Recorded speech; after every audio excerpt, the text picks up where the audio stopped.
ഞാൻ ചുമ്മാ ഒന്ന് കത്തിച്ചു. സുഭദ്രയ്ക്ക് വയലോരം വീടിന്റെ അവകാശം സ്ഥാപിക്കുന്ന രേഖകൾ കത്തിച്ചതായി മതികല. വീട് മാറാനുള്ള തീരുമാനം മയിൽ മനസ്സിനോട് പറയുന്നു. മയിലും സുഭദ്രയും വീട് വിട്ടു പോകുന്നതിൽ കുട്ടിമണിക്ക് വിഷമം. മയിലിനെ ഈ ഭൂമിയിൽ നിന്ന് ഇല്ലാതാക്കുമെന്ന് മതികല. ജലജ ചന്ദ്രുവിനെ കാണുന്നു. ദുഃഖം മനസ്സിലൊതുക്കി കുട്ടിമണിയോട് യാത്ര പറയുന്ന സുഭദ്ര. തുടർന്ന് കാണുക.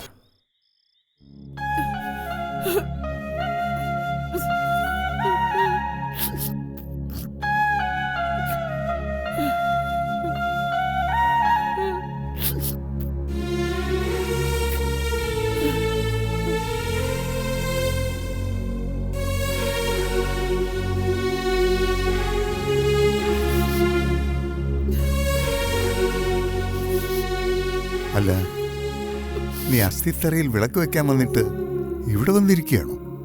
ഓ, ഞാൻ കുറെ നേരം അച്യുതന്റെയും ശാരദയുടെയും അടുത്ത് പോയി നിന്നു. പിന്നെ ഇവിടെ വന്നിരുന്നു. ഈ വീടൊക്കെ ഒന്ന് നോക്കിക്കാണുകയായിരുന്നു. വീട് നോക്കിക്കാണാൻ? ഇതെന്താ, വീട് നീ മുമ്പ് കണ്ടിട്ടില്ലേ? ആ, ഇതിനു മുമ്പ് ഈ വീട് കാണുമ്പോഴൊക്കെ ഈ വീട് എന്റെയും കൂടിയാണെന്നൊരു തോന്നലുണ്ടായിരുന്നു. അല്ലെങ്കിൽ ഈ വീട്ടിൽ എനിക്കൊരു സ്ഥാനം ഉണ്ടായിരുന്നല്ലോ എന്ന് തോന്നൽ. ഇപ്പൊ അതൊന്നും ഇല്ലെന്നോർക്കുമ്പോ ആരെങ്കിലും അങ്ങനെ വാക്കുകൊണ്ട് പറഞ്ഞാൽ ഇല്ലാതാവുന്നതാണോ സുഭദ്ര അവകാശങ്ങൾ? പിന്നെ തെളിയിക്കാനുള്ള രേഖകളൊന്നും നമ്മുടെ കയ്യിലില്ലാതെ പോയി. വേണമെങ്കിൽ നമുക്ക് ന്യായം പറഞ്ഞവിടെ കടിച്ചൊതുങ്ങി നിൽക്കാം. പക്ഷേ അപ്പോൾ ഉള്ള സ്വസ്ഥത പോകും. ഈ വയസ്സുകാലത്ത് നമ്മുടെ സ്വസ്ഥത പോകുന്നതല്ല. നമ്മുടെ മയിൽ കൊച്ചിൻ്റെ മനസ്സൊരുപാട് വേദനിക്കും. അവൾ അപമാനിക്കപ്പെടും.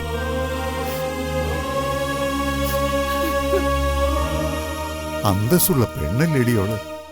അവളുടെ മാനത്തിനെ ചോദ്യം ചെയ്യുന്നത് അവൾ സഹിക്കോ?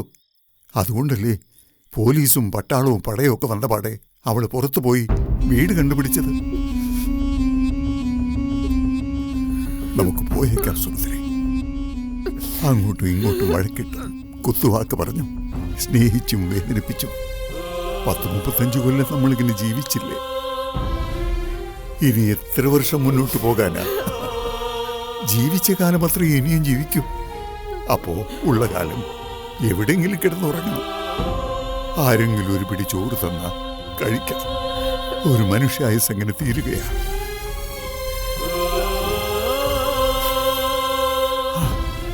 ജനിച്ച് വീണു കഴിഞ്ഞാ ജീവിച്ചു തുടങ്ങുന്നു. എന്തെല്ലാം ആഗ്രഹങ്ങളും പ്രതീക്ഷകളും ആ മനുഷ്യന്. ഒരു കുന്നോളം സ്വപ്നങ്ങളും ആഗ്രഹങ്ങളും തലയിൽ വെച്ചാണ് നടക്കുന്നത്. അതിലെത്ര എണ്ണം നടക്കുമെന്ന പ്രതീക്ഷയിൽ ആ ചുമടും താങ്ങി നടക്കും. ഒടുവിൽ എവിടെയെങ്കിലും കുഴഞ്ഞു വീണ് ചാവും. മരിച്ചുപോയ ഓരോ മനുഷ്യന്റെയും മനസ്സിലെ കണക്ക് പുസ്തകം പരിശോധിക്കാൻ അവസരം കിട്ടുമായിരുന്നെങ്കിൽ നമുക്കൊന്നും ജീവിതത്തിൽ ഒരാഗ്രഹവും തോന്നത്തില്ലായിരുന്നു. സാധിച്ചത് 10 ആഗ്രഹങ്ങളായിരുന്നെങ്കിൽ സാധിക്കാത്തത് 10,000 ആഗ്രഹങ്ങളായിരിക്കും. എനിക്കങ്ങനെ ഒരുപാട് ആഗ്രഹങ്ങളൊന്നും ഉണ്ടായിട്ടില്ല. നിങ്ങൾ കൂടെ ഇല്ലാതിരുന്ന കാലത്ത് നിങ്ങൾ തിരിച്ചു വരണേന്ന് പ്രാർത്ഥിച്ചു, ആഗ്രഹിച്ചു. പിന്നെ ഈ വീട്ടിൽ മരണം വരെ കഴിയണമെന്ന് ആഗ്രഹിച്ചു. ഇതിപ്പോ ഈ വീട് വിട്ടു പോവുകയെന്ന് വെച്ചാ എന്നെ സംബന്ധിച്ചിടത്തോളം മരണത്തിന് തുല്യമാ. അയലോരം വീട്ടിലെ സുഭദ്രയുടെ മരണം നാളെ നടക്കുകയാണെന്ന് ഞാൻ അങ്ങ് കരുതുക. നീ അങ്ങനെയൊന്നും ചിന്തിക്കണ്ട. നമുക്കൊരു മോള് ദൈവം തന്നില്ലേ? നീ പ്രസവിച്ചതല്ലെങ്കിലും സ്വന്തമായൊരു മോളുണ്ടെന്ന് പറയാറുണ്ടല്ലോ. അവൾ നല്ല കാര്യപ്രാപ്തിയുള്ള കുട്ടിയല്ലേ? അതുകൊണ്ടല്ലേ ഇവിടെ ആരും നമ്മളെ ഇട്ട് വട്ട് തട്ടാതെ അവളൊരു വീടെടുത്ത് നമ്മളെ അങ്ങ് കൊണ്ടുപോകുന്നത്. അപ്പോ അവളുടെ കൂടെ നമുക്കങ്ങ് പോകാം. പിന്നെ അച്യുതനെഴുതി ശാരദ പെങ്ങളൊക്കെ കാണണമെന്ന് തോന്നുമ്പോൾ നമുക്കിങ്ങ് വരാം. 1-2 ദിവസം നമുക്കിവിടെ വന്ന് നിൽക്കാം. ഇവിടുന്ന് ആരും നമ്മളെ പിടിച്ച് പുറത്താക്കുകയൊന്നുമില്ല. എന്നാലും എനിക്ക് സങ്കടം സഹിക്കാൻ വയ്യ. ഒരു കരച്ചിൽ അങ്ങ് തികട്ടി വരികയാ.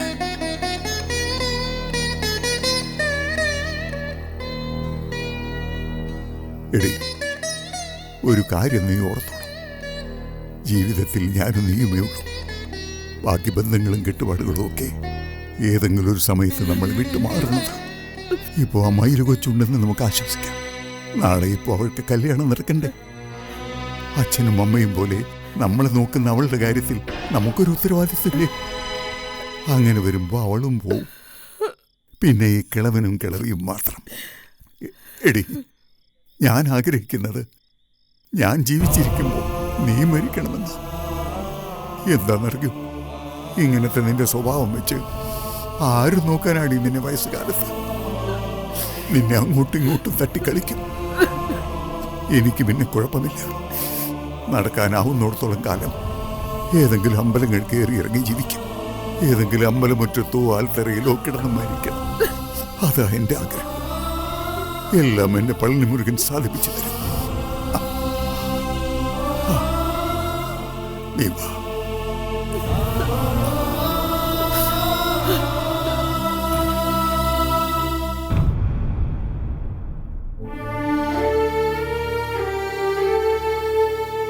പെരീപ്പ, ദാ കഞ്ഞി കുടിക്ക്. അമ്മയ്ക്കും കൂടി എടുക്കട്ടെ? ഓ, എനിക്കൊന്നും വേണ്ട. എന്റെ തൊണ്ടയിൽ നിന്നൊന്നും ഇറങ്ങത്തില്ല. എന്നമ്മ അത്?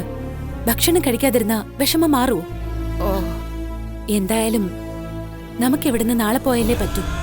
തൊണ്ടയിൽ നിന്ന് ഇറങ്ങണ്ടേ കൊച്ച്? ചുമ്മാ കഴിക്കണം കഴിക്കണം എന്ന് പറഞ്ഞാ എങ്ങനെയാ?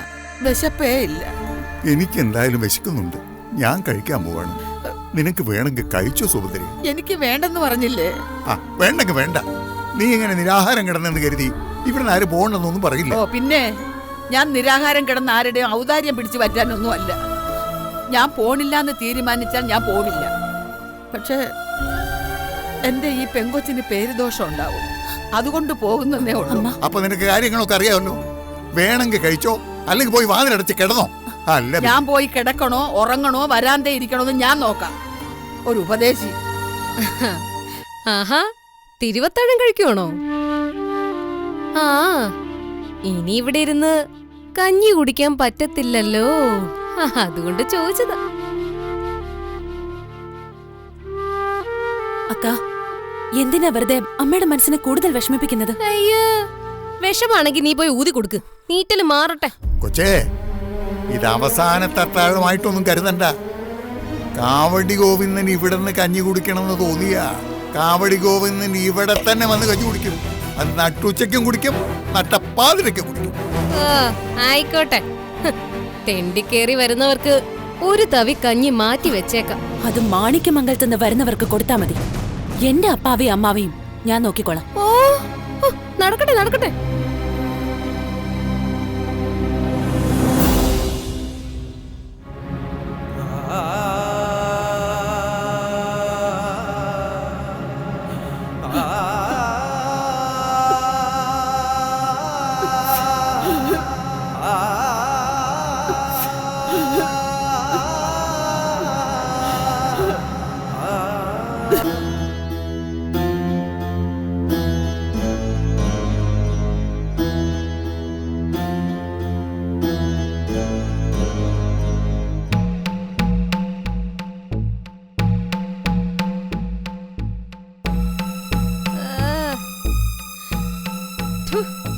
നിങ്ങളത്തെ രാവിലെ കേണ്ടുകറിയില് അച്ഛൻ പോയ വഴിയില് മോനും പോവാൻ നോക്കണോ? എന്താ നിങ്ങളുടെ മുഖത്തൊരു വിഷമം? എന്തോ നഷ്ടപ്പെട്ടതുപോലെ ഉണ്ടല്ലോ. എന്തു പറ്റി? അതെന്താ മതി അങ്ങനെ ചോദിക്കാൻ? അല്ല, മുഖം കണ്ട കുരങ്ങൻ ചെത്ത കാക്കാലിനെ കൂട്ടുണ്ടേ. ഒരു മരണ വീട്ടിയിരിക്കുന്ന മട്ടും ഭാവമൊക്കെ ആണല്ലോ. എന്തു പറ്റി? എനിക്കൊന്നും പറ്റിയിട്ടില്ല. ആ, അത് ചുമ്മാ എന്തോ പറ്റിയിട്ടുണ്ട്. എനിക്കൊന്നും പറ്റിയില്ലെന്നേ. മതി എന്താ വ്യാഖ്യാനിക്കുന്നത്? അയ്യോ, ഞാനൊന്നും വ്യാഖ്യാനിക്കുന്നില്ലേ. ഞാൻ ആരാ വ്യാഖ്യാനിക്കാൻ? അല്ലാതെ തന്നെ കാര്യങ്ങളൊക്കെ കണ്ടാ മനസ്സിലാവൂല്ലോ. നിങ്ങളുടെ ഈ കൂനിക്കൂടിയുള്ള ഇരിപ്പും വയലിൻ വായിച്ചുള്ള മുഖഭാവവും നിങ്ങളുടെ സങ്കടവും ക്ഷീണവും ഒക്കെ കാണുമ്പോ ഒറ്റ സെക്കൻഡ് കൊണ്ട് എനിക്ക് കാര്യം പിടികിട്ടത്തില്ലേ? മതിക്ക് എന്താ പിടികിട്ടിയത്? അത് എന്റെ വായിന്ന് തന്നെ കേക്കണോ? പറ, കേൾക്കട്ടെ. എന്താ മതിയുടെ മനസ്സിലെന്ന് എനിക്കറിയണ്ടേ? നിങ്ങക്കേ നിങ്ങൾക്ക് ഭയങ്കര സങ്കടമായിരിക്കും. സങ്കടോ? എന്തിന്? എന്തിനാണെന്ന് എന്നെ കൊണ്ട് തന്നെ പറയിപ്പിക്കണോ മനുഷ്യ? എല്ലാം എന്റെ വായിന്ന് തന്നെ കേൾക്കണമെന്ന് എന്താ അത്ര നിർബന്ധം? മതി തന്നെയല്ലേ എല്ലാ കണ്ടുപിടുത്തത്തിനും പുറകില്. അപ്പോ മതി തന്നെ പറ, ഞാൻ എന്തിനാ സങ്കടപ്പെട്ടിരിക്കുന്നതെന്ന്. നിങ്ങളുടെ പ്രിയപ്പെട്ടവള് ഈ വീട് വിട്ടു പോകുന്നതിന്റെ സങ്കടം ഞാൻ തെളിച്ചു പറഞ്ഞപ്പോ മനസ്സിലായോ? പ്രിയപ്പെട്ടോളോ? അതാര്? ഓ, പൊട്ടം കളിക്കല്ലേ, കൂടുതൽ അഭിനയിക്കല്ലേ. നിങ്ങളുടെ പ്രിയപ്പെട്ടവൾ ആരാ? പഴനിമല കുയിലമ്മ. അവള് പോകുന്നതിന്റെ വിഷമത്തിലാ നിങ്ങൾ ഇങ്ങനെ ഇരിക്കുന്നതെന്നേ എനിക്കറിയാം. വെറുതെ എഴുതാപ്പുറം വായിക്കില്ലേ മതി. ആവശ്യമില്ലാത്ത കാര്യങ്ങൾ വെറുതെ സംസാരിക്കുകയും ചെയ്യരുത്. മയിലമ്മ പോവുകയോ വരികയോ ചെയ്യട്ടെ, അതിന് ഞാൻ എന്ത് വേണം? അങ്ങനെയൊക്കെ പറഞ്ഞ് നിങ്ങൾ വലിയ പുണ്യാളനൊന്നും ആവാൻ നോക്കണ്ട കേട്ടോ. അവളെ ഈ വീട്ടിൽ നിന്ന് ഇറക്കി വിട്ടതിന്റെ സങ്കടത്തിലാ നിങ്ങൾ ഇങ്ങനെ കൂനിക്കൂടി ഇരിക്കുന്നതെന്ന് എനിക്ക് നന്നായിട്ട് അറിയാം. എന്താ, അവളുടെ കൂടെ പോകാൻ വല്ല പദ്ധതിയുണ്ടോ? അല്ല, ഉണ്ടെങ്കിൽ പറഞ്ഞാ മതി. അവളുടെ കൂടെ നിങ്ങളെ ഞാനങ്ങ് വിടാം. മതി, ഞാൻ പറഞ്ഞു ആവശ്യമില്ലാത്ത കാര്യങ്ങൾ വെറുതെ സംസാരിക്കണ്ടെന്ന്. ഞാൻ സംസാരിക്കും. ഇന്ന് എനിക്ക് ആഘോഷത്തിന്റെ ദിവസോ, ഈ വീട്ടിൽ നിന്ന് ഒരു പടയെ അടിച്ചിറക്കുന്ന ദിവസോ. അവരെ മൂന്നിനെ ഞാൻ അടിച്ചിറക്കി ഇവിടെ എരുമച്ചാണകം തളിക്കും. നിങ്ങളുടെ കുപ്പച്ചിയമ്മയും കുപ്പച്ചിയപ്പനും നിങ്ങളുടെ പ്രിയപ്പെട്ട മയിലമ്മയും ഇവിടുന്ന് ഇറങ്ങിപ്പോകുന്ന ഈ ദിവസം, ഇതില് കൂടുതൽ എനിക്ക് സന്തോഷം തരുന്ന ദിവസം വേറെയില്ല. എന്നോട് കളിച്ചപ്പോഴേ ഞാൻ പറഞ്ഞതാ, കളിച്ചാൽ അത് ഒടുക്കത്തെ കളിയായിരിക്കും. മര്യാദക്കിരിക്കണോന്ന് കേട്ടില്ല. ഇപ്പൊ എന്തായി? വീട് വിട്ടു പോവേണ്ടി വന്നില്ലേ? അങ്ങനെ വരും, അങ്ങനെ തന്നെ വരും. എന്തായാലും ആദ്യമായിട്ട് എനിക്ക് ദൈവത്തോടൊരു നന്ദി പറയാനുണ്ട് കേട്ടോ. ഞാൻ ആഗ്രഹിച്ച ഒരു കാര്യവും ഇത്രയും വേഗം നടന്നിട്ടില്ല. പക്ഷേ ഇത് വളരെ വേഗത്തിലായിപ്പോയി. അല്ല, നിങ്ങൾക്ക് കുടിക്കാൻ വല്ലതും എടുക്കട്ടെ? കാപ്പിയോ ചായയോ തണുത്ത വെള്ളോ എന്തെങ്കിലും വേണോ? നിങ്ങളുടെ പ്രിയപ്പെട്ടവള് പോണ ക്ഷീണം തീർക്കാനായിട്ട്. നീ നിന്റെ കാര്യം നോക്ക്, വെറുതെ പുറകെ നടന്ന് വഴക്കുണ്ടാക്കാൻ വരാതെ.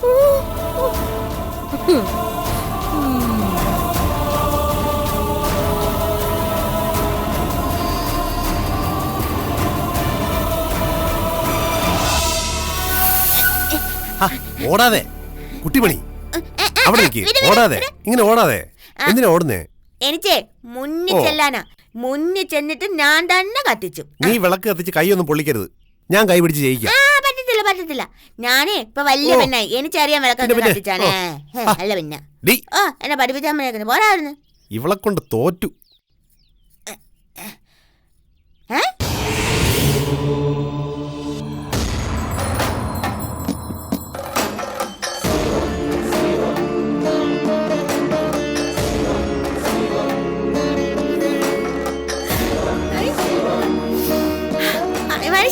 ഇത് കണ്ടോ പൂവ്? ആരാണ്ട് ഇവിടെ കൊണ്ടുവന്ന് പൂ വെച്ചേക്കുന്നു. എന്റെ അച്ഛനും അമ്മയ്ക്കും കൊടുത്താണോ? അയ്യോ, നല്ല പൂ, ചുണ്ടരി പൂവ്. ഇതേ സ്വർഗത്തിന് അവരെനിക്ക് കൊണ്ടുവന്നാണോ? കുട്ടു, അതങ്ങ് താഴെ വെച്ചേക്ക്, അതെടുക്കണ്ട. ഞാനെടുക്കും. എനിച്ചേ ഇതേ എന്റെ അച്ഛയും അമ്മേ സ്വർഗത്തിന് പരിച്ചോണ്ട് വന്ന് വെച്ചതാ, കുട്ടിമണി മോക്ക് എടുക്കാൻ വേണ്ടിട്ട്. അതാ സത്യം. കുട്ടു, അതവിടെ വച്ചേക്ക്. ആരാ എന്താ എന്തിനാ ഇത് കൊണ്ടുവച്ചെന്ന് അറിയാതെ അതെടുത്ത് മണപ്പിക്കൊന്നും ചെയ്യരുത്. ഞാൻ മണക്കുമല്ലോ. ഇതേ നല്ല ഒന്നാന്തര മണോ.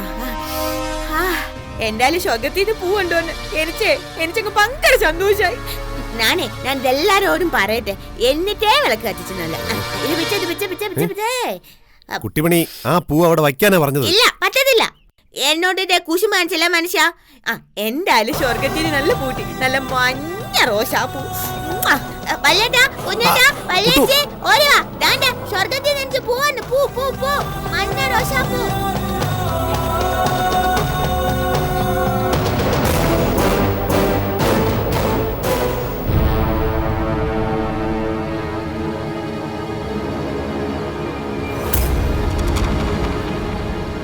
ഞാൻ പറഞ്ഞില്ലേ, എനിക്ക് അച്ഛൻ അമ്മയും കൂടി സ്വർഗത്തിന്ന് കൊണ്ട് തന്നതായി ഈ മഞ്ഞ റോസാപ്പൂ. എന്താ നിങ്ങൾക്കാർക്കും വിശ്വാസം വന്നില്ലേ?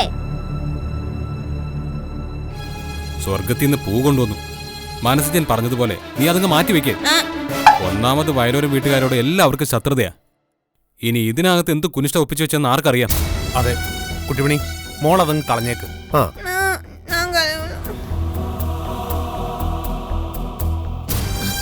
കുട്ടിമണി, സ്വർഗത്തിൽ നിന്ന് അച്ഛയും അമ്മയും പൂ കൊണ്ടുവച്ചെങ്കി കുട്ടിമണിയോട് പറയത്തില്ലായിരുന്നോ?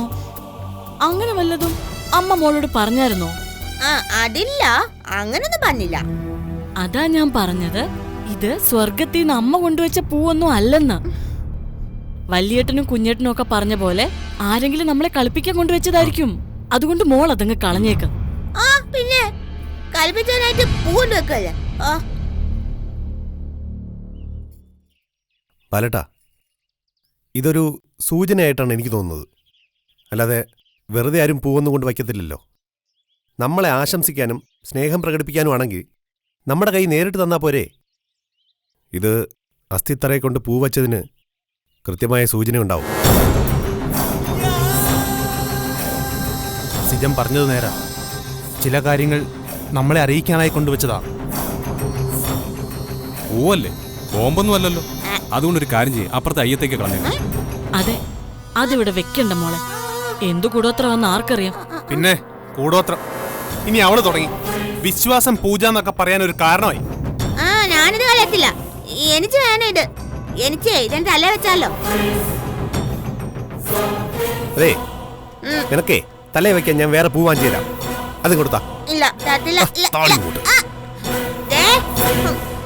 മനുഷ്യ, അത് കളയല്ല, കളയല്ല, കളയല്ല. എനിക്ക് വേണമെന്ന് ഞാൻ പറഞ്ഞില്ലേ, കളയല്ല.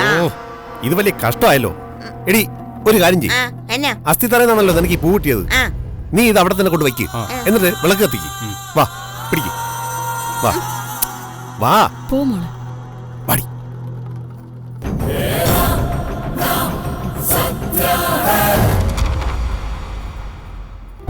കുട്ടു, ആ പൂ അവിടെ വച്ചേക്ക്. അച്ഛേ, അമ്മേ, പിന്നെ ആരാണ്ടേ ഇവിടെ പൂ കൊണ്ടുവച്ചേ. ആരാ ഇവിടെ കൊണ്ട് വെച്ചെന്നൊന്നും എനിക്കറിയത്തില്ല. പക്ഷേ നല്ല സുന്ദര മഞ്ഞ നിറമുള്ള പൂവാ. അതെ, നിങ്ങളെടുത്തോ, നിങ്ങളെടുത്തോ. അല്ല, ഇനി അച്ഛൻ അമ്മയും കൂടെ സ്വർഗത്തിൽ നിന്ന് കൊണ്ടുവന്ന് വെച്ചാണോ? എന്നിട്ട് എന്നോട് പറയാൻ മറന്നാണോ? ആണോ? കുട്ടു, ദേ ഈ വിളക്ക് കത്തിക്ക്.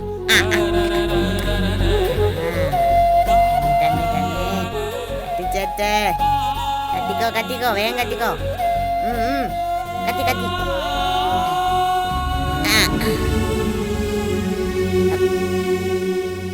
അച്ഛേ, അമ്മേ, അതെ, ഈ പൂ ആരെ ഇവിടെ കൊണ്ടുവന്ന് വെച്ചതെന്ന് കുട്ടുവനോടൊന്ന് പറഞ്ഞു തരണേ. എന്തായാലേ എനിക്ക് ഒത്തിരി ഒത്തിരി അങ്ങ് ഇഷ്ടായി. അച്ഛേ, അമ്മേ, ശരണയ്യപ്പൻ. ഇതിന് പിന്നിൽ എന്തോ ചതിയുണ്ടെന്ന് മനസ്സ് പറയുന്നു. എന്തായാലും അത് വെളിച്ചത്ത് കൊണ്ടുവന്ന് തരണേ. എൻ്റെ കുട്ടിമണിയും കുഞ്ഞുമണിയും കാത്തോളണേ.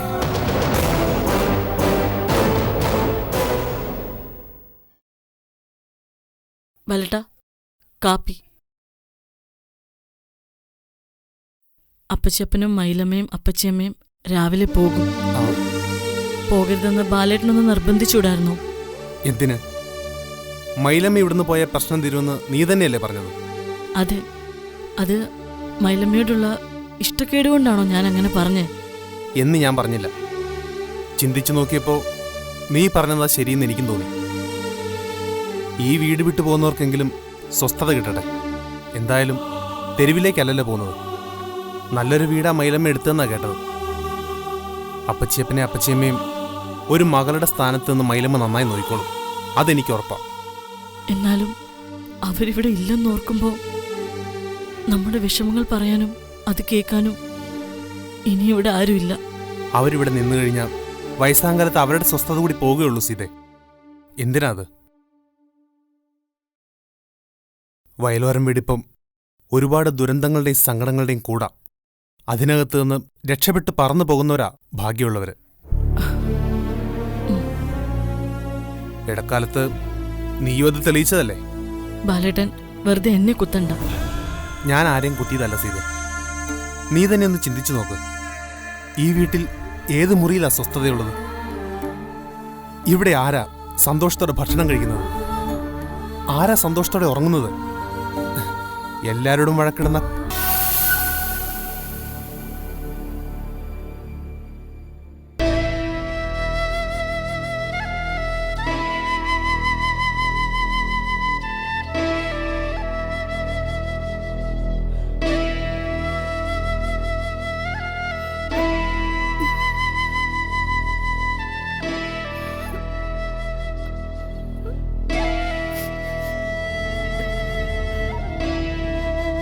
അച്യുതോ, ശാരദ, ഒരു കാര്യം പറയാൻ വേണ്ടി വന്നതാ. ഞങ്ങൾ ഇവിടുന്ന് പോവുക. എടാ അച്യുതാ, നീ കേക്കുന്നുണ്ടോടാ? നിന്റെ പെങ്ങൾ ഇവിടുന്ന് പോവുകന്ന്. ഇനി വല്ലപ്പോഴും വന്നാലായി. അത് നിങ്ങളെ വന്നൊന്ന് കാണാനും നിങ്ങളുടെ മുമ്പിൽ ഓരോ തിരി കത്തിക്കാനുമായിട്ട്.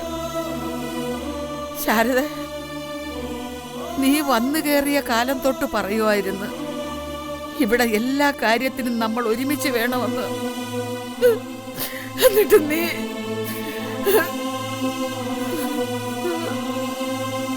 ഒരു വാക്കുപോലും പറയാതെ നേരത്തെ അങ്ങ് പോയി. നീയും അച്യുതനും നിറഞ്ഞു നിൽക്കുന്ന ഈ വീട്ടിൽ മരിക്കുന്നത് വരെ നിൽക്കണമെന്നായിരുന്നു എന്റെ ആഗ്രഹം. നിങ്ങൾ ഉറങ്ങിയിരുന്ന മുറിയില് അവിടെ ഉറങ്ങണമെന്ന്. പക്ഷേ അതൊന്നും നടക്കില്ല ശാരദ. ഞങ്ങളിവിടെ നിന്നിട്ട് ഈ കുടുംബത്തിൽ ഒരു അലോസരം ഉണ്ടാക്കാൻ ഞങ്ങൾ നിൽക്കുന്നില്ല ശാരദ. അതുകൊണ്ട് ഞങ്ങൾ പോവുക.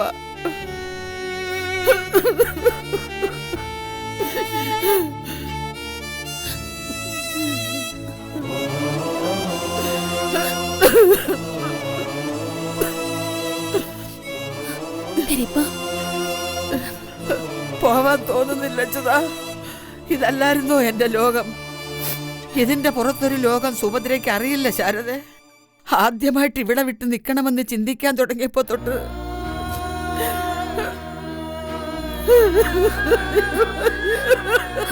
അമ്മ, എന്നമ്മ ഇത്? കരയാതെ. എന്റെ സുഭദ്ര, പോവാൻ നമ്മൾ തീരുമാനിച്ചതല്ലേ, പിന്നെ കിടന്ന് നിലവിളിക്കുന്ന എന്തിനാ? നമുക്ക് പോയല്ലേ പറ്റൂ. അത് സന്തോഷത്തോടെ സമാധാനത്തോടെ ശാരദയോടും അച്യുതനളിയോടും യാത്ര പറഞ്ഞിട്ട് വാ. അല്ലാതെ ഇവിടെ കിടന്ന് കരഞ്ഞും വിളിച്ചും വെറുതെ. എങ്ങനെ കരയാതിരിക്കും? ഇവരെ വിട്ടു പോകണമെന്ന് വച്ചാല് പോയേ പറ്റൂ അമ്മ, വിഷമിക്കാതെ. അമ്മ വാ. അമ്മ, മോളെ, അമ്മ വാ, നടക്ക്.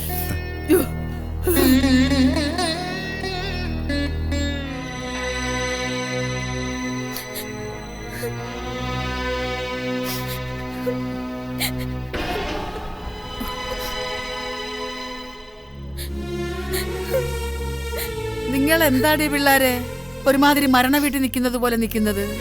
അപ്പച്ചി അമ്മയും അപ്പച്ചി അപ്പനെയും സന്തോഷത്തോടെ കൂടെ വേണ്ട യാത്ര അയക്കാൻ? സങ്കടം. അപ്പച്ചമ്മയും കാര്യത്തിന് പോവണ്ട. അയ്യോ, അങ്ങനെ പോവാതിരിക്കാൻ പറ്റുമോ കൊച്ചെ? വലിയ വലിയ ആഫീസർമാര് പറഞ്ഞാൽ അനുസരിച്ചല്ലേ പറ്റൂ.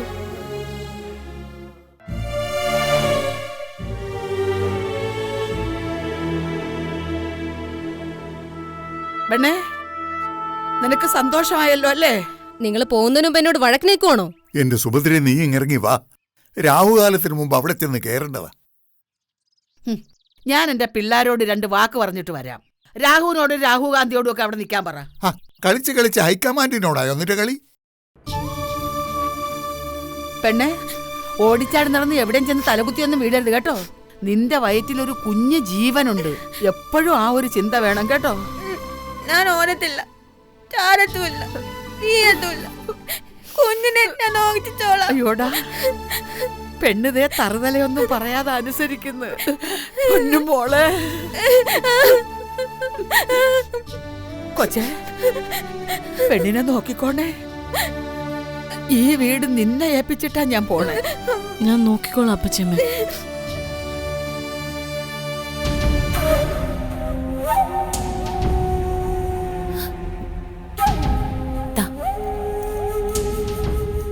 അമ്മ, പെരിയപ്പ, വേണ്ട, വാങ്ങ്. വേണ്ട അപ്പച്ചമ്മ, പോവണ്ട, പോവണ്ട.